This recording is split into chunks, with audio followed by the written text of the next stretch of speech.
Hello, this is Paola Guthrie. Welcome to this show, Creating Purpose with Pao. I welcome you to the Spanglish World Network and H.E.R Network on Zingo TV channels 250 and 251. Please remember to download the Zingo TV app, on any device that you have. While you download it, please make sure that you rate it because feedback is important to us. The app is totally free. You can find Single TV app on Google Chromecast, on Amazon Fire, on Fire TV sticks, on Roku sticks, and all smart TVs from 2016 and forward. Thank you all for being here today. I welcome Kruti Thakore. She is the author of the book 12 Steps to Optimal Well-Being. And I'm so happy that you're here. Thank you for your time. Thank you for having me, Paula. And I am also very glad that we were able to connect and we were able to contribute in this show. Yeah, so please share with us, your story so we get to know you a little bit more. So, I started my journey in health and wellness around 2014. I have a master's degree in microbiology and immunology and was working in corporate. And then in 2014, I lost my dad to diabetes. And before he passed away, his life had deteriorated a lot due to the complications of diabetes. And that's where I realized that I have a different purpose. My purpose is to pursue holistic wellness or health and well-being. So I went to Cornell, got my certification done in nutrition and healthy living.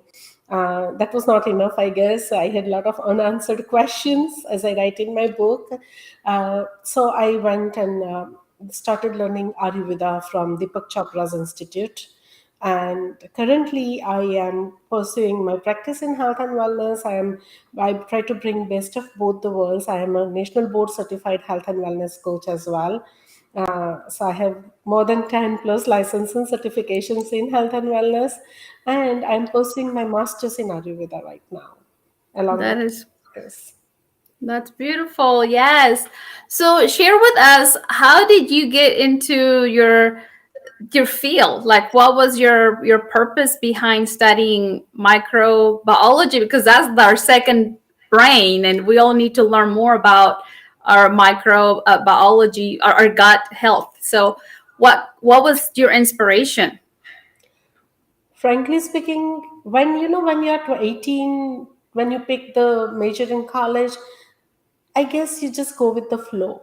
There is no inspiration. You don't have, and that's what I. There are a lot of wise people these days, wise kids who start their high school with a purpose in life. But I didn't have any purpose. At that time, microbiology was as a subject. It was on rise. There were a lot of people pursuing it. There were a lot of opportunities in that field. So I just went with the flow and I pursued that field. Awesome. At what time in your life did you find self-worth?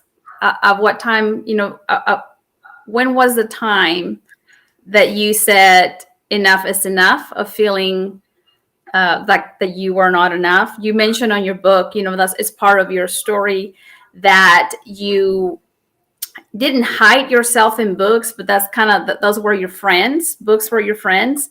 So at what time in life, or what was it that helped you to find your self-worth? Because I think there's a lot of people out there that are experiencing the same situation, and I would like for them to maybe find a way to get out and find their self-worth.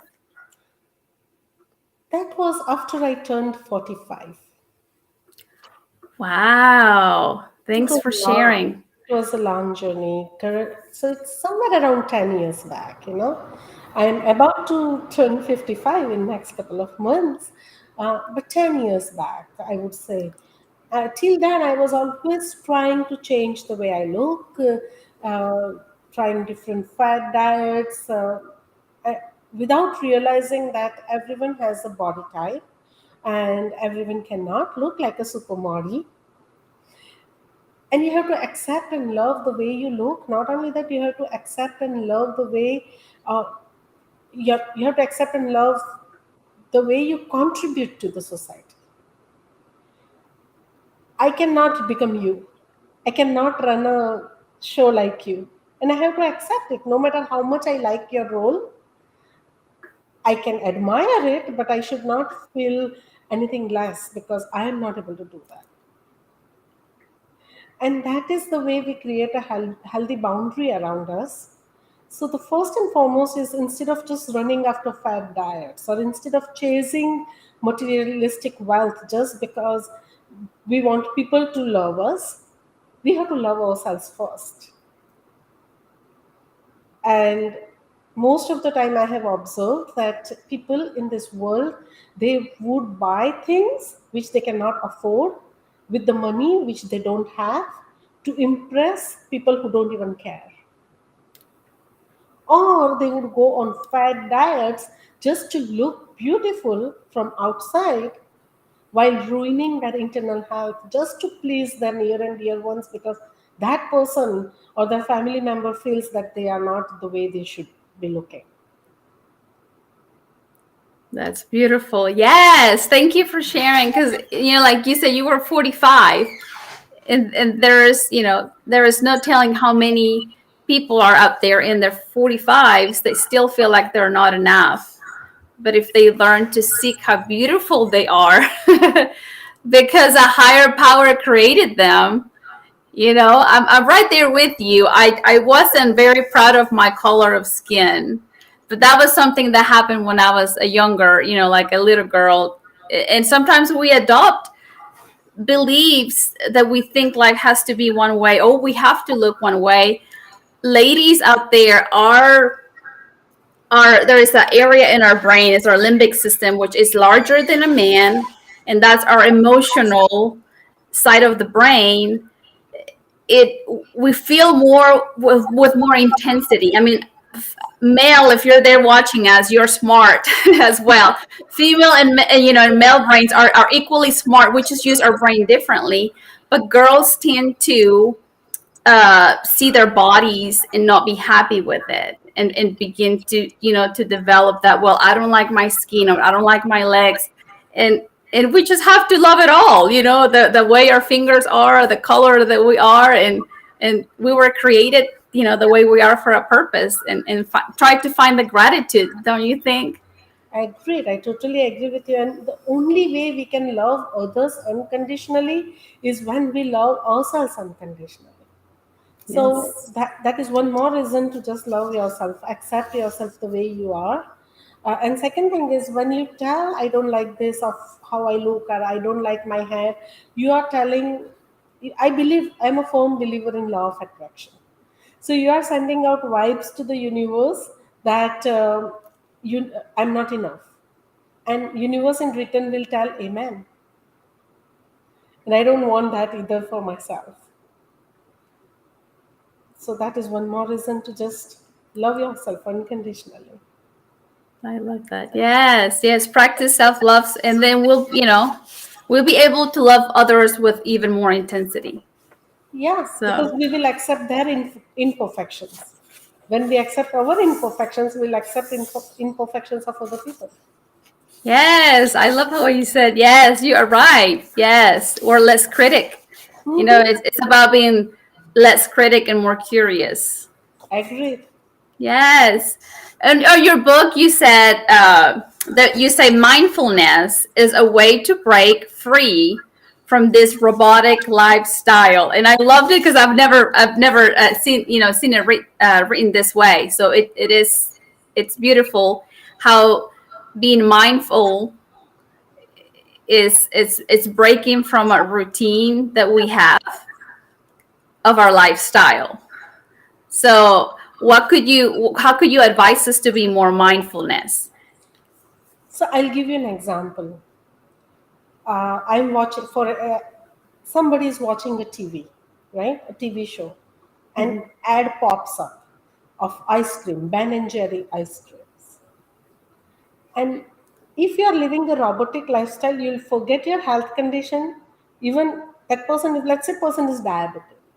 They'll forget that they have diabetes. They'll forget they should not be eating ice cream that late at night, right? And because just that ad popped up, they might get drawn to picking up a bowl scooping out ice cream and Mhm. enjoying it. And nothing wrong with enjoying ice cream.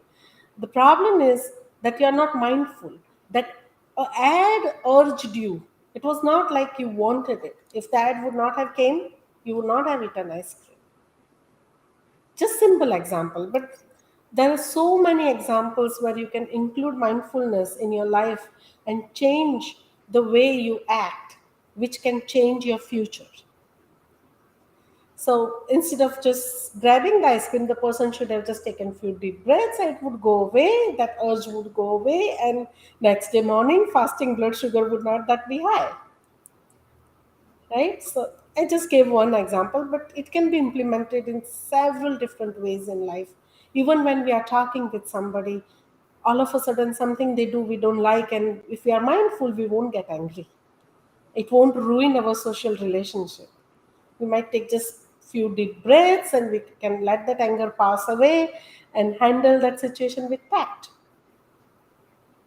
Beautiful. Yes, yes, I agree because I've been trapped in the go go go go routine, and sometimes we forget to be mindful and truly pay attention to what we're doing or what our loved ones are doing at the time.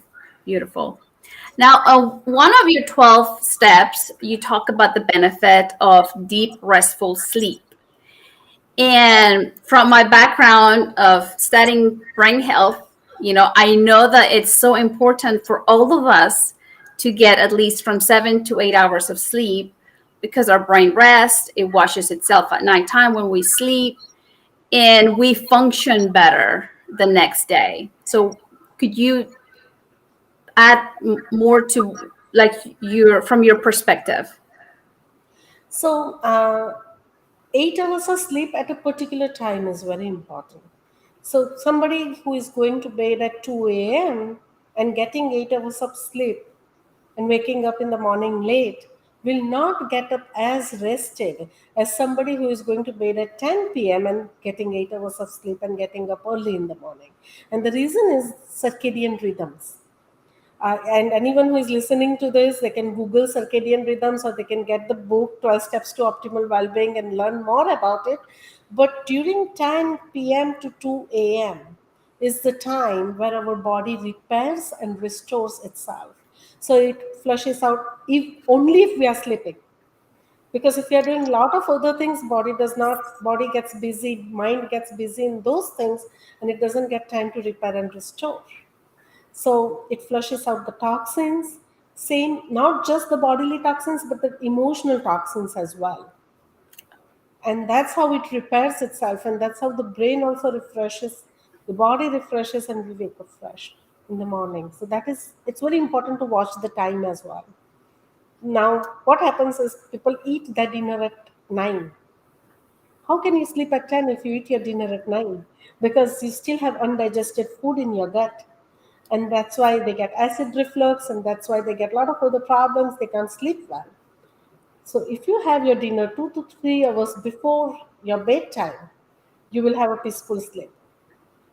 People that I have seen a lot of people go to gym after work. There is no way you can have a great sleep because it's so much exercise is very energizing. Feel so refreshed after exercise that you can't sleep at 10. So best way to exercise is in the morning. Get it out of the way before 3 at least, so you can have a great sleep. Yes.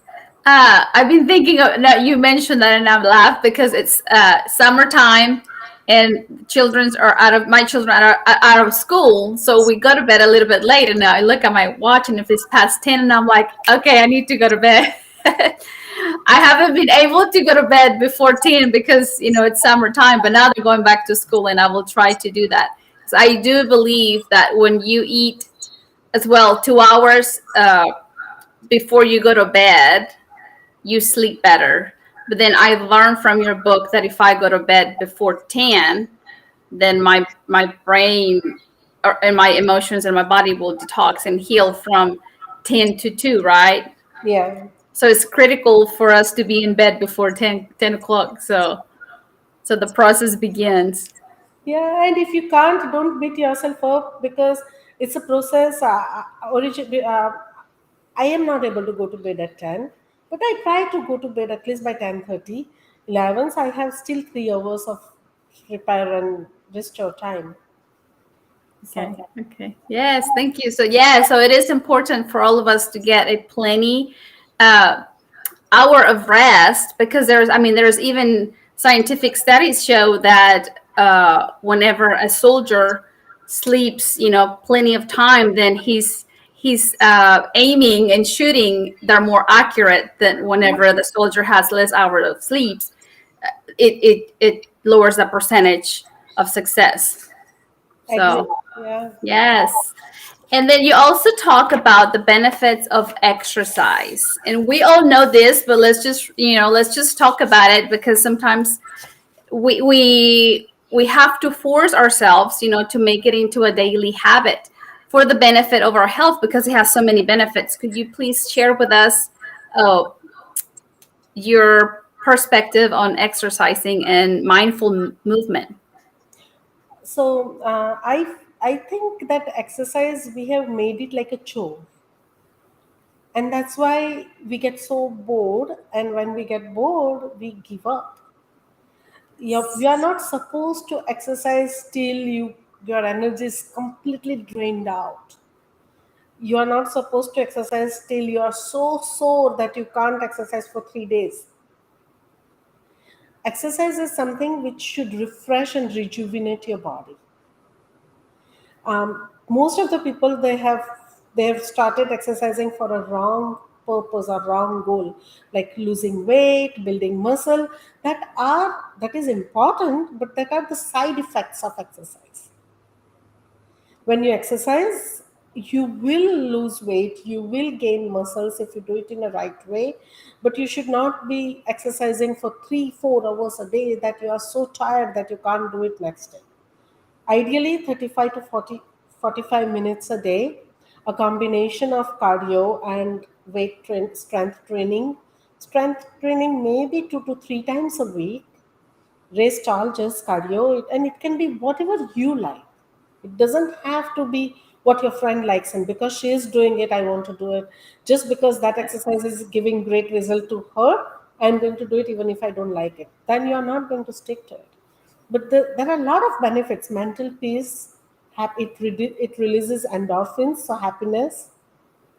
Body stays active. Body in motion always stays in motion, right? Great sleep, provided you do it in early time of the day. You will have your body will be tired by night. You will sleep well.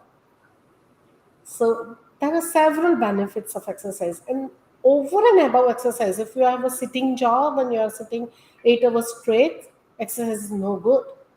You have to every hour maybe wear a smartwatch, get up, walk, stretch, so that you don't develop diseases, conditions like varicose vein, deep vein thrombosis, swelling in your legs, all those things. Yes. And there's like four major health issues right now that we should all be aware of. And one of them you mentioned is diabetes, obesity, heart issues, and Alzheimer's. So there's like four that they're critical, that we all need to be aware, not to be afraid. That's not my role here to, our role to bring fear to you. It's just awareness that if we exercise, if we eat healthy, if we learn to take care of ourselves, like sleeping plenty of hours, then we'll be less likely, to develop those health problems. And we have family, it's like who are we living for? And we have to bring that awareness, and remind ourselves, okay, yes, I'm out of whack, I'm out of my routine. I've been eating for the past two weeks things that are no good for me. So it's just bringing the awareness that, okay, I need to get back into my healthy routine. And exercise is just one of those habits that we all must develop. Like we have to truly adopt it and practice it, and be aware, like mindful. One of the things you talk in your book is like, be mindful that what I'm doing is going to help my brain. And if my brain's healthy, my body's healthy, then I'll be able to enjoy my time with my loved ones, not just today, but in the future as well. So it's just bringing awareness to you all today. Now, another step is hydration, which I totally agree with you. Is one of the things that in my trainings I always try to remind people, that hydration is important. Sometimes we think we're hungry, but in reality we're thirsty, or we feel we're bored, but it's the means that you're dehydrated and you need some water in your body, and your brain takes like 20 to 30% of the water intake. So could you please, share with us your perspective on hydration? There is, to add to your point, there is a research which shows that women above 45, they don't feel that much thirsty. I don't know Can you why. can you repeat that one more time? Because I don't think I got it. So women about 45, like premenopausal and menopausal women, they don't feel They don't feel thirsty. thirsty. Oh, they don't feel thirsty. Oh, okay. I didn't know that. So sometimes we feel like, oh, I'm not thirsty, I don't need water, but that's when we have to remind ourselves and keep drinking water. Oh, thank you for sharing that. Especially during winter months, again, it's so cold that you might not feel thirsty because of the cold. In summer, yeah, it's hot. Now, in summer, also, if you don't go out a lot and you're just sitting in the house in air condition, again, you might not feel thirsty. But it's very important because body will remove toxins through water, through sweat. There are three ways body removes toxins: sweat, urine, and feces, right? So if you don't drink enough water, you are going to sweat, but then you're not hydrated. So it impacts the skin, it impacts your digestion, it impacts several other bodily functions like tissue movement, the lubrication. 70% plus of our body is water. So we need to replenish it.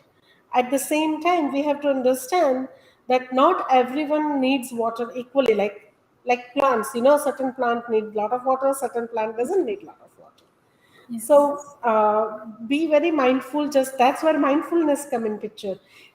Just figure out, listen to your body, figure out what your body needs. But at the same time, if you haven't uh, had water for a couple of hours, that's not good either. Second, a study says that just gulping water, like a glass full of water, does not do much good because it just passes out the system. So take slow sleeps. Sit down, take slow sips. Let your body, let your organs absorb water. Okay. I'm glad you shared that. That I didn't know.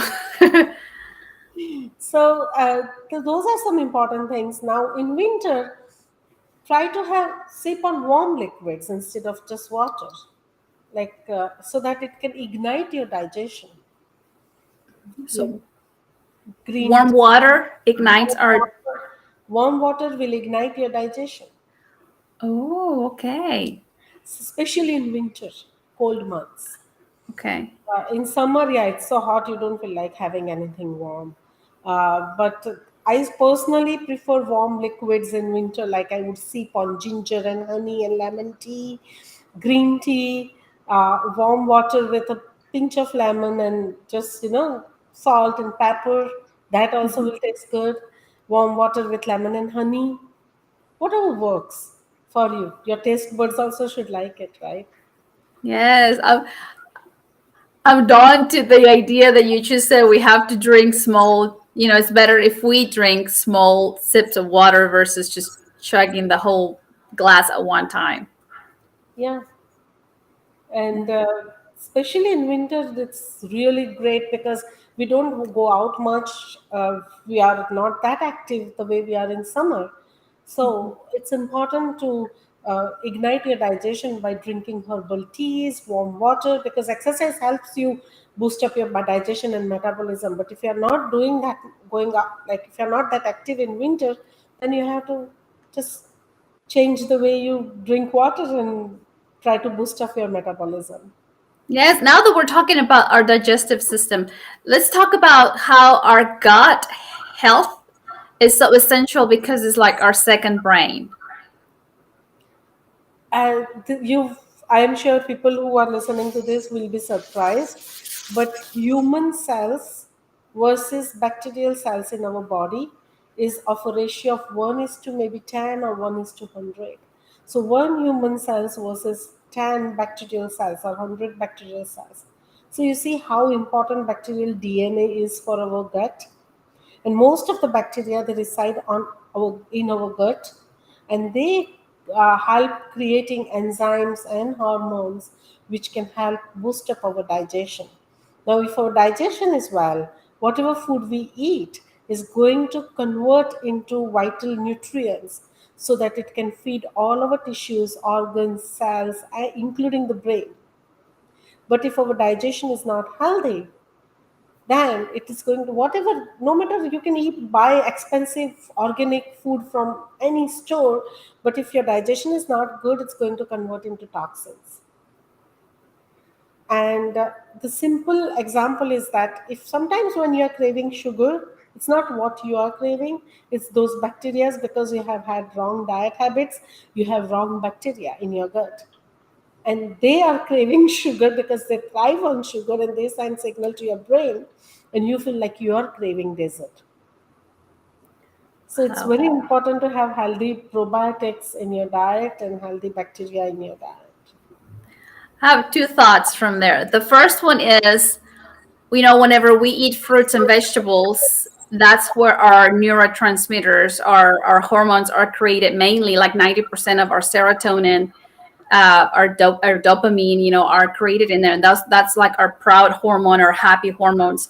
So it is so important for us to be mindful here again, be mindful of what we are eating, what we're putting in our body, because you either create the good hormones and neurotransmitters, or like Kruti is saying, it turns into toxins, even if they're organic, whatever we're eating. So my second thought is, since you talked about craving sugar, on your book you talk about oil pulling, and I was so impressed to read that if we practice oil pulling in the morning, then your taste buds will not crave, like whenever you eat something sweet, it'll be too sweet because you're doing the oil pulling. Could you please share with us like the correlation between oil pulling and flavors, like sweet and salty? Sure. So we have more than 10,000 taste buds on our tongue. And every morning when you wake up, if you see your tongue, there is a coating on the tongue. That coating is the toxins your body has worked throughout the night when you were asleep to remove the toxins, and that coating is the toxins. Now, when you do oil pulling and tongue scraping, that toxins are removed. And when those toxins are removed, your taste buds are no longer covered with toxins. So the food will taste better. Sometimes we have an urge of adding extra salt or extra seasoning to the food because we don't taste the salt which already is, which is there. It's because of this coating on the tongue. So when you remove the toxins, the food will taste better. You won't have that urge to add sugar or salt because now your taste buds are in direct contact with the food. Wow. That is why it's important to do tongue scraping and oil pulling. So could you share with us, like, oil, for some of our audience right now that might have no clue what oil pulling is? Could you share with us how, what it is and how they could practice it? So you can buy a organic oil. It's available on Amazon. It's available in any store. Sesame oil is supposed to be very good. Sesame, I haven't tried sesame oil. I've tried coconut oil. Yes, coconut oil is good too. Sesame, I use sesame oil somehow, Okay. and it's supposed to be good for your gums too. Okay. So, and then you would squish it. Take a spoon, teaspoon or a table. Start with teaspoon first. Then, if Okay. you want, you can increase because you don't want to feel gaggy, Mm-hmm. And then you would squish it in your mouth for like 10 minutes. Then you can There are people who do it for 20 minutes. Oh, wow. I am So, not able to do it for 20 minutes max. I have been able to go for like 12 to 15 minutes, but that's okay. good enough. That's really good enough. So you can squish it in your mouth till the oil becomes very liquidy and watery. And then you throw it out. Just make sure don't throw it in the drain because that's oil. It's going to clog your drain. So you can throw it in a garbage bag or something. And Okay. then you would brush and then you would do tongue scraping. How do you do the? Is it with the back of our toothbrush? We can do that. There Okay. is tongue scraper. It's like U-shaped tongue scraper, like shaped like this. Oh, you buy one. It's available again on Amazon. Okay. In India, we used to buy it from the grocery store. But here, I think it's available on Amazon Okay. or a pharmacy. You Okay. can search tongue scraper in Google and you'll find a lot of options. Ideal is silver or copper. Can you use a spoon? Because I remember taking a class, and I now that you were talking about this, I think they use a spoon, but I don't know. Can we use a spoon just until we get Yeah, yeah, you can. And the then you will odor? hold the two ends of the tongue scraper and then just scrape your tongue. Do it very gently because you don't want to hurt yourself. Okay, gently. And twice a day. You don't have to do it after every meal. You do it in the morning, after oil pulling, brushing your teeth, and then tongue scraping. And at night before bed, brush your no oil pulling, just brush your teeth and do the tongue scraping. Oh, okay. Now, I just had a question. It'll come back. It will come back. Uh, oh, for those people like me, I've learned that first thing in the morning, you get up and you get a glass of water with lemon to alkaline your body. Uh, can I still do that after, or should I do it before? After. After I do the oil pulling. Yeah, because you want to clean the toxins off your tongue first. Otherwise, when you drink water, those toxins are going to go back in your body. You don't Oh, want that. okay. Okay, I learned something new today. Thank you for sharing. Thank you. And let's just be mindful. It's all about being mindful Exactly. for our health. And you also talk about the benefit of healthy emotions. Could you please talk about our healthy emotions and how they can harm us or benefit us? So there are two type of emotions. You know that you have been in that field, right? So those are dark emotions like anger, sadness, jealousy, uh, and they repeatedly, if you somebody has that emotions again and again, very often they can lead to anxiety or depression. But it all starts with just little bit of worry or little bit of sadness. It doesn't, nobody wakes up with depression one day. It's just a gradual progress. On other hand, there are good emotions like um, happiness, feeling of gratitude, and those emotions are very important because first and foremost, if I am always sad or I am always angry, it's going to harm my social well-being too, because people don't like to hang around forever with whiners, right? But if I am happy, if I am always praising other people, and that comes when I am happy internally, I can't praise you if I am jealous or I am sad. So that one, it improves the social well-being, because I write in my book as well, you cannot attract bees with vinegar, right? So Yes. you have to develop that, to develop those kind of social connections and relationships. First of all, you have to be happy. You cannot be jealous, judgmental, sad, angry all the time if you expect people to love you. That is why it's very important. Second reason is that it's proven scientifically that people who are happy, who have healthy emotions like gratitude, happiness, who are thankful all the time, who are worry free or stress free all the time, they respond to medications very well. If they are taking any medications for any condition, they have less side effects. And if they are not ill, they stay well. And they eat healthy because they have good emotions. Like most of the time, somebody is angry or they are sad, they don't reach out for broccoli, they reach out for ice cream. We have seen that, right? Yes. So it's all Yes. connected. They eat healthy. People who feel depressed or sad, they don't feel like going to gym and exercising.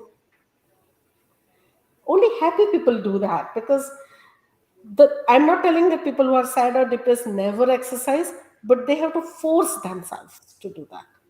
Versus somebody who is happy, who does not have much stress or worry, they just do it from within. It comes from within, it comes from heart. So that's why there are several benefits. Now, the best way to, again, mindfulness, best way to maintain healthy emotions is to be very mindful about how you are feeling. And I say in my book also that your emotions depend on your five senses. So, what you put in your mind through your five senses will create those emotions. So, mindfulness has to come at the data which you put in your brain. So, if you like if I keep watching horror movies all the time, over a period of time, I'm going to have an emotion of fear. So, I have to be very mindful about what I'm watching. Just Yes. an example, but that's where the mindfulness come in picture. Yes. Hang out with people, hang out with mindful people so you become more mindful, right? Hang out The with pe- positive people who are always uplifting each other. yes. Take advantage of those reciprocity relationships that you have. Build those. If you already have people in your life that you see that reciprocity is like, make it stronger, build it. Because we need that social connection. It's like, if for babies, love is oxygen, for us adults, the social interaction, it is critical as well, which is we become stubborn and sometimes we let pride win, Yeah, and we have to stop that. We have to like educate ourselves. Sometimes we don't know how, and this is the reason why I love to interview people, because there's people out there, because I was one of them. It's like I wasn't born this way. It's like I've invested in books and self-development programs to learn to be mindful, because it's a learning process. It's a learning process. So if anybody out there is listening to us, it is a process. It is a mindful process. It takes steps. It's not from one day to the next, but it is possible. And sometimes we don't know how to do it.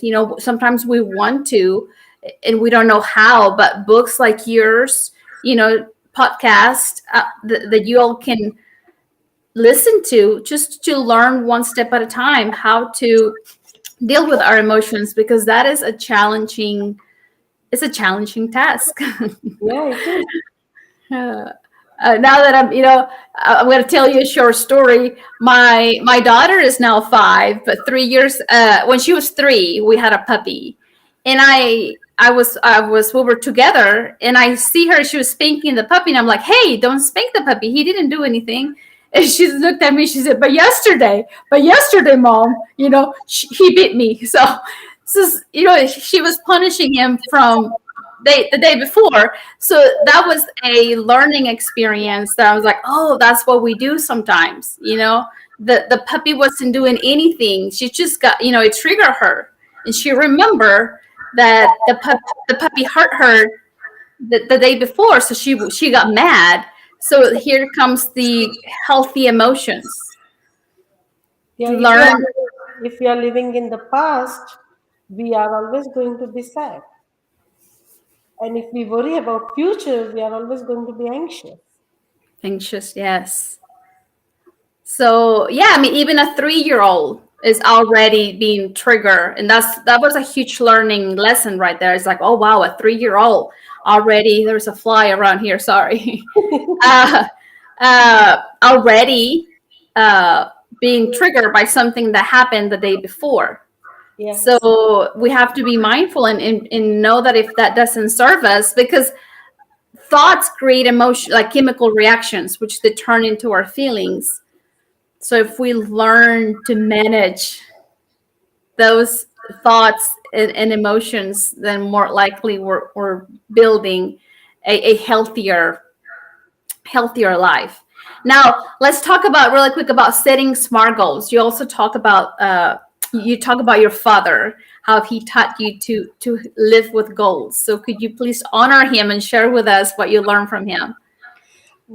So while I was studying, English is my third language. So if I What's go, first is my mother tongue, which is Gujarati, then our national language, which is Hindi, and then English. English? So Wow. English is my third language. So pardon me if I'm not that great in English, You're but good. You're great. while I was studying, my dad used to teach me English, and we would refer to. Still remember we had Renan Martin book for essays and grammar, which we used to refer to write essays and for grammar to correct our grammar. And my dad was uh, and we had to write long essays in school just to pass the exam or just to pass the assignment. And my dad would sit with me and he would help me write an essay. And there was a time when we had to write an essay about setting goals. And that's when he taught me this: a life without a goal is like a car without a steering wheel, or like a ship without a radar. And throughout my life, I kept that in mind while setting goals. But then when we came to US, my in 2008, my husband had met with an accident, and it took him almost a year to recover from that accident. So after he recovered, we decided that we want to diversify, we want to create multiple income streams just in case if something like this happens. So we started working with some entrepreneurs, and one of my mentors taught us one more thing: was setting reasonable goals. Because if anyone who starts going to gym today sets a goal of developing six packs in 2 weeks, they are bound to be disappointed. So the goals have to be smart. They have to be, and smart means SMART. It's an acronym. So S stands for simple. Don't complicate your goals too much. Because if you get confused, if your goals are complicated, uh, you might not work towards it. It also stands for specific. So instead of just telling, I want to lose 10 pounds, have a very specific goal: 10 pounds by this date. So that is S. M is for goals which should motivate you. So when you set a reasonable goal, it will motivate you. But if you know in your heart from the beginning that getting six packs in 2 weeks is not attainable, you're not going to be motivated to work towards that, right? A is attainable. It should be attainable or achievable, Achievable. Okay. right? R is again realistic. And that goal, which like getting six packs in 2 weeks, when you today is my first day in the gym ever, is not realistic goal. And T means time bound. It has to be an end date. And that's what I learned. And then again, when I was appearing for NBHWC, I was preparing, and that's when I learned more about setting smart goals from Coaching Psychology Manual. So credit goes to that book as well. And it made so much sense. That is beautiful. Yes, because like you said, it has to be simple. We have to start with something so we can build success on top of success. That's one of the things I've learned is like accomplish a goal, even if it's tiny. Celebrate yourself because you're teaching your brain to do more of it. And then you get, you adopt another goal. and as you accomplish your goals, you're building that self-esteem, self-confidence that you're capable. But I mean, and I do agree with you that it has to be smart, like simple, attainable, time wise, and smart. I don't remember all those the specific words, but yeah, smart goals. So uh, there is something else I'm very curious about, and well, let's go back a little bit on our emotions. But on the book, you talk about a research uh, that your friend did about gene expression, and it has to do with our emotions. And I think it was back in 2013. Barbara, do you remember that study? Yes, I do remember the study. I had read that research paper, so she's not my friend, but I read the Oh, research paper, and I have also learned while I was studying at Chopra Center, uh, the Perfect Health Ayurvedic Lifestyle. I was doing that course. I learned that, and that I had read research paper then as well, where most of the times we feel that, and that's very common excuse a lot of people have, that what can I do? My mom had diabetes, my dad had diabetes, so it's in my genes and I'm supposed to have it. But gene expression, any lifestyle related condition, because of gene expression is only responsible for like 10%. yes. 90% is our lifestyle. So if we develop healthy emotions, meditate, and meditation is a way to calm your mind down. So you can develop healthy emotions through meditation because it helps you pause, slow down, deep breathing. When you're angry, just sometimes we say, take a deep breath, right? When we get Yes. angry, we say, take a deep breath. So, deep breathing is one more way to develop healthy emotions. So, when we do that, we can alter gene expression. So we don't have to give blame our genes for our life's conditions, uh, we can take control, and it's so powerful now.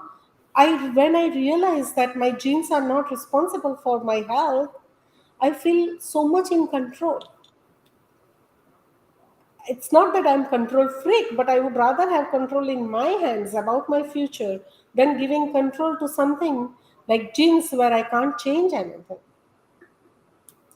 So that is why meditation, deep breathing, healthy emotions, eating right diet even can create healthy emotions because it's all linked.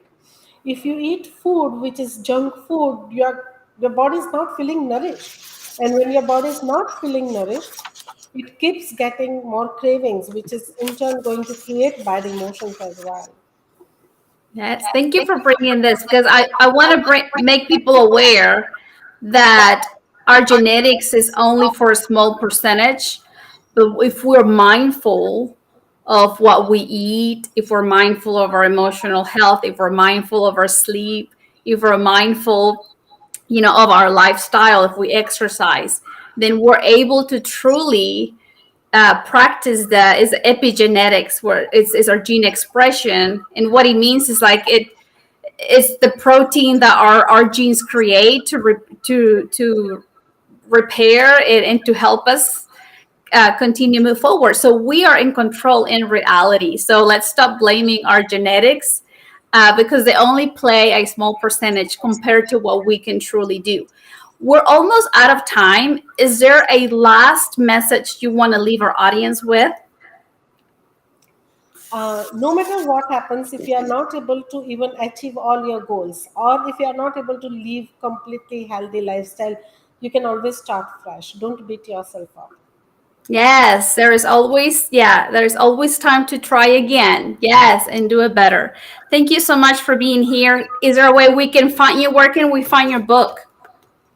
You can find my book on Amazon. You can find it on barnesandnobles.com. There, target.com. So it's available mostly on web.